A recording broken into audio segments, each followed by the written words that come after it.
Hello, my name is Oriana. I'm from Tree Nation and the environment team. And here I am with Paula from our project Bosques Yungas in Argentina. We have been working with them since 2020, I think, and this 2022. And we have planted over 1,000 trees.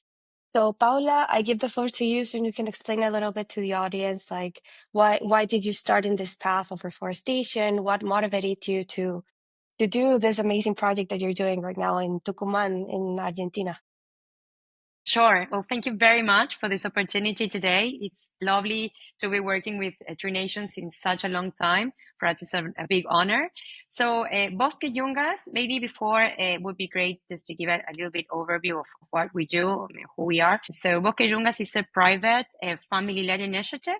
We're committed to restoring and valuing Argentina's native Yungas Forest since 1998, really, although we have started working further on, work started in 1998. Our core mission is to bring ecosystems back to their original state by focusing on native biodiversity, ecological restoration, and community involvement. So that's really what motivated the whole purpose of our project, to help the ecosystem come back the most as possible to its original state. We believe that healthy forests are vital for climate stability, biodiversity conservation, and local livelihoods. So to achieve all these, we work hand in hand with local communities, we work with universities, research institutions, blending the scientific knowledge with community empowerment to generate meaningful environmental, social, and economic impact.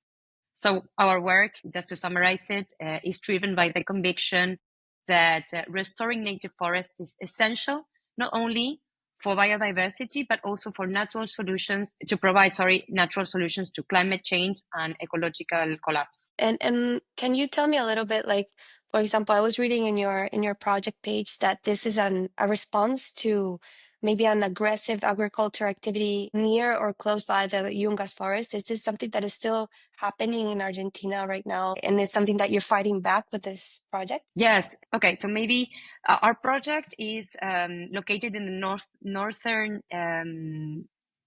northeast of Tucumán's province. It's covering 5,650 hectares of Yungas Forest, which was heavily degraded by selective logging in the early 1990s, primarily targeting the tallest and most valuable trees. So we received a degraded native forest, and since we started operating in the site, we have been working to restore it. So I mean, yeah, it's the erosion and all the human activity in the different ecosystems is harming the ecosystems, and it's very important for us, to try with our work not only to restore the degraded ecosystem, but to conserve it for the future generations. You were mentioning before, and I think this is one of the questions that our audience wanted to ask you. You mentioned that you engage, that this is has a community approach. So, how Mhm. do you actually engage with these local communities to help them or support them and helping you guys with the reforestation process? And Sure. how does this actually, how do they play this role? And how does this have like a impact in the long-term sustainability of the forest as well? Well, so basically, Bosques Yungas, it's a triple impact project. So we put a lot of effort in the environmental side of the initiative, in the social and in the economic space. Yeah. So for the everything related to environmental, we are focused in rebuilding biodiversity, in carbon sequestration and in building ecosystem resilience. In the social effort, we are putting a lot of focus in engaging the local community through employment, of course, through environmental education, which is super important, and we cannot give this for granted, and also sustainable resources,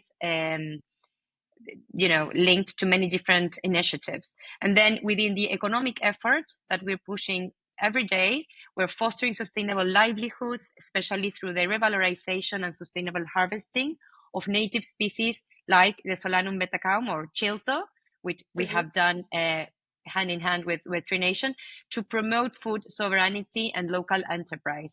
So to accomplish all these triple impact metrics and initiative moving forward, we have integrated since the beginning of the initiative, 3 different core programs. One of them is the forest restoration program. The other one is the biodiversity program.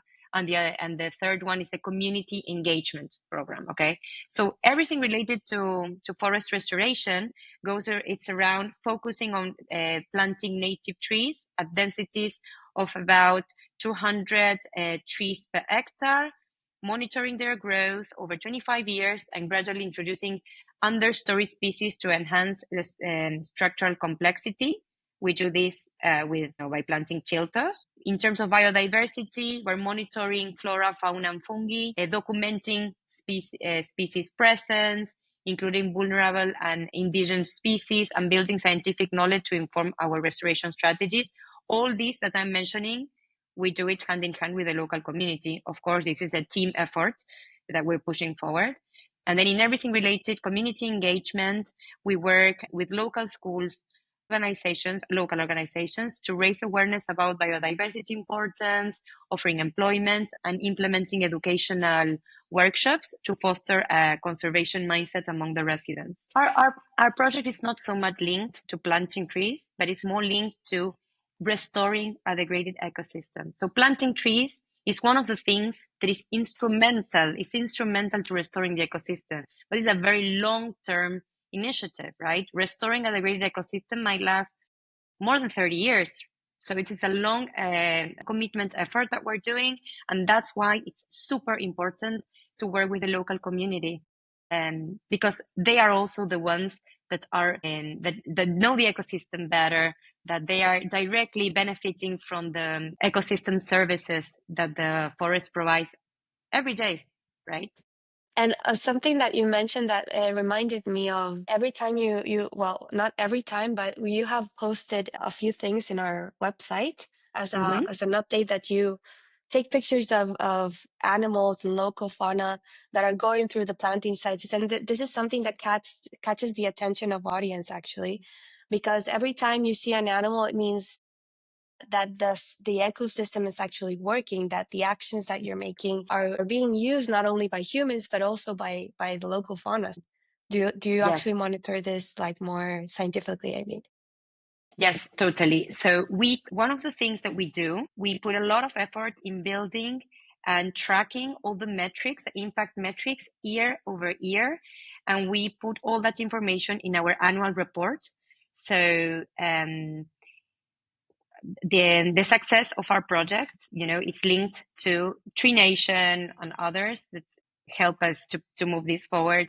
So for us, it's very important to I mean, although we are in the site every day, for us it's super important to gather all these metrics and be able to share it with the community, right? So that's why we are periodically building content and uploading different videos, images, and metrics to feed these reports that we are very committed to provide to Tree Nation and others every year. So we have trap cameras in different parts of the project that we go moving, yes, every couple of months, because we have tracked. We know there are a lot of different mammals and birds in different vulnerable stages. So with the camera traps and using AI, we are trying to measure the la densidad poblacional, The density Yeah, exactly. of the different mammals and birds, because this is, for example, one of the signs of flowering biodiversity. Thank you to the project we do. So we have different, since we began our activities, we have different significant milestones that we have achieved and where we put a lot of effort, which are directly linked to measuring the progress we have done so far. I can share, for example, some of these activities, right? So, for example, approximately 21% of our project territory has it's to date, actively under restoration. We have planted over 74,000 upper spectrum native trees in the site. We have planted over 1,000 of understory chiltos. in the project. So in terms of, I mentioned before, we have 3 different programs. So we have different ways of tracking the impact metrics linked to each one of the programs. So the number of trees planted, both upper stratum and understory, is one of the metrics linked to the restoration effort. But for example, if we are talking about biodiversity, for example, we work with satellite-based forest analysis. We do studies on lichens, fungi, and plants. We have our own seed nursery, to conduct our own seed collection. We have, different type of metrics that we then use for the reporting. We actually thank you for the big transparency that you have had with us for sure. And I wanted to ask you, so we have all these 3 approaches, right? But what are the biggest challenges that you have been facing lately? Have you faced like the biggest challenge that you have faced throughout the history of your project? Sure. So I could maybe share 2 challenges that are ongoing in the project. So one is the economical challenge, of course. Financial support in the end of the day is an important factor in reforestation to ensure long-term commitment in our actions, especially because we are committed to restoring the ecosystem and try to bring it back to its original state. So reforestation, as you know, begins with an action, which is planting a tree, but effectively work out years later once our trees have grown and have started to interact in a more deeper and a complex ecological connection within the forest. So for this to happen, it's very important. We must have a financial background sustaining our project and ensuring this long-term commitment, because one of the things we discussed in the beginning of this interview is how important is the long term of all these efforts, right? Because trees, they might need at least 20, 30 years to come to their, the full potential. So that's one of the challenges that we exist basically, and we cannot ignore. And also what we call threat control challenge. So Mhm. though we work with the local community and the restoration area of Llanos Bosques is a private territory, there are still threats to control that we receive from external factors, and these threats are mainly related to illegal hunting, to local livestock grazing that enter the territory, and unauthorized recreational visits. So that's why the community education, right? The biodiversity education, and just raising awareness of the importance of the long value that a restoration project such as ours can bring to the community is super important. And that's why we work with the local schools, and the local institutions, so we can really try to capitalize in all the different work that we're doing and explain how all these will have a direct effect on the different Mhm. benefits that it will bring to the community and its surroundings. Yeah. And have you had any issues recently with illegal cutting or like logging or any issues that have affected the progress of any planting sites in your? No, not really. Not really. I mean, it's nothing major, but it's a threat that is there. You know, but no, nothing major has happened. I mean, we have been working for many years already with the local Mhm. community, so we are very respected in the community, and we have a group of persons working with us since. I mean, one of our employees has turned 25 years working in our project. So I mean, Wow. we're quite respected. Yeah, we're quite respected in the community, but still, this is a fear that is there all the time. Like we have, for example, an ambientologist and a biologist working full time with us, and if they are placing a camera trap in the middle of a forest, you know, uh, they might not feel as comfortable knowing that these possible risks are there. So they normally, we go by group, things like this. I've never considered that part, but yeah, for sure that's a risk. And I thank God that you already know and have a lot of experience tackling with this. And also the community is is really engaged with your project.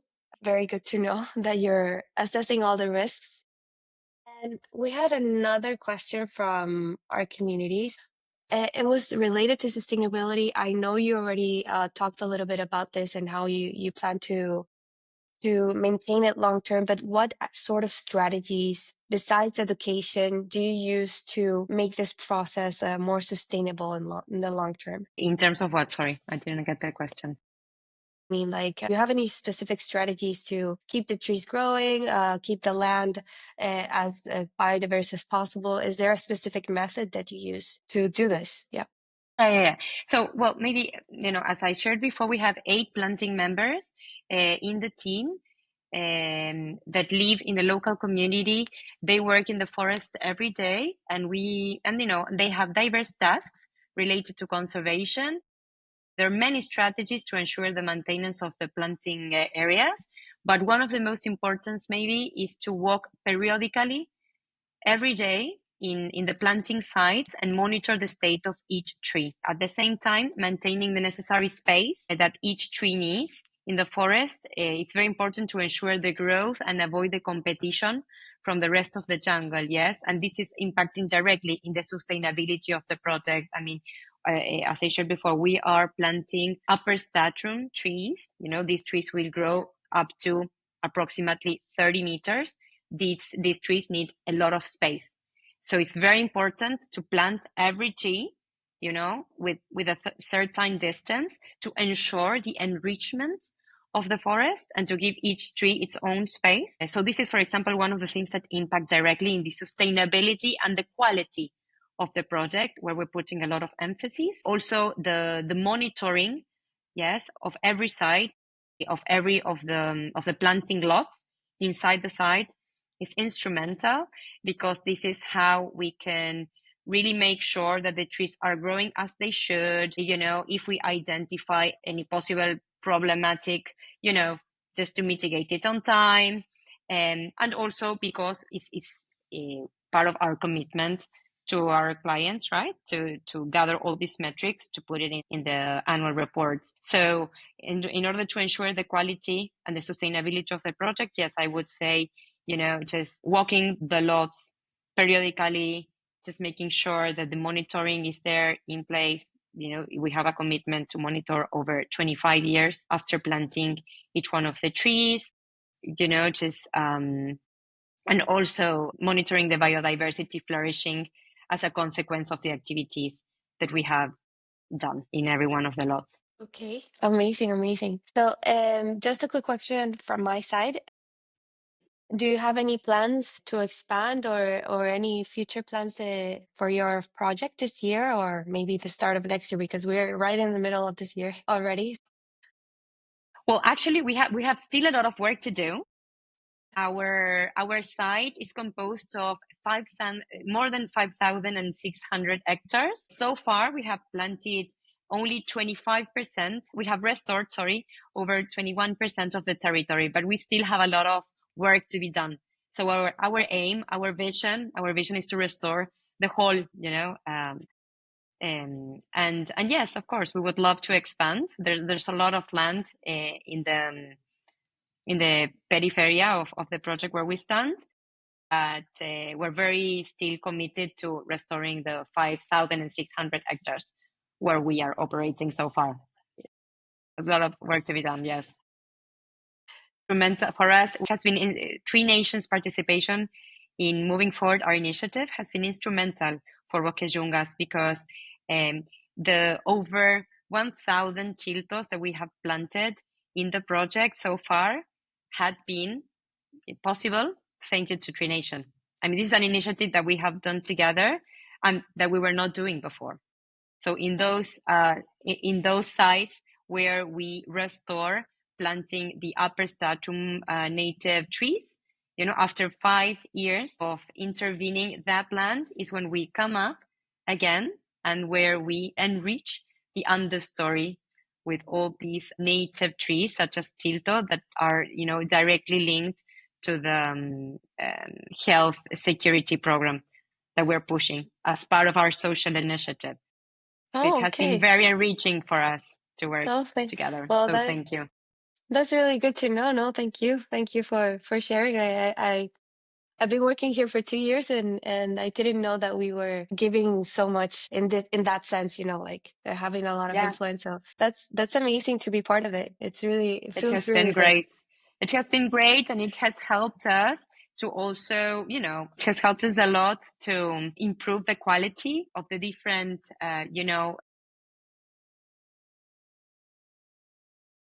The social workshops. education programs. The social Mhm. education workshops that we provide to the social community are linked to the fruit that is linked to the chilto. So it's all part of an ongoing social strategy, which has been very enriching.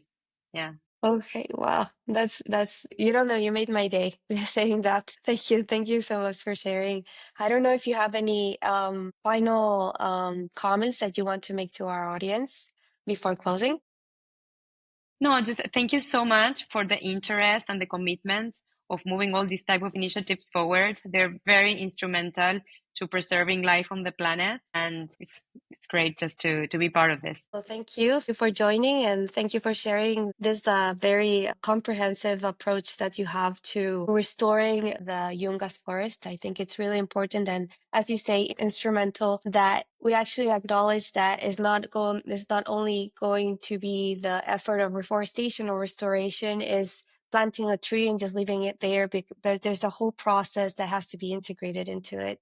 And I think the Totally. social part is and the economic part for sure is part of the process, and this is a good learning that I think everybody should understand more, that the approach to fighting climate change is not just carbon credits or planting a little tree, but also there's a lot more to it, and there's a lot more impact that a single tree can have.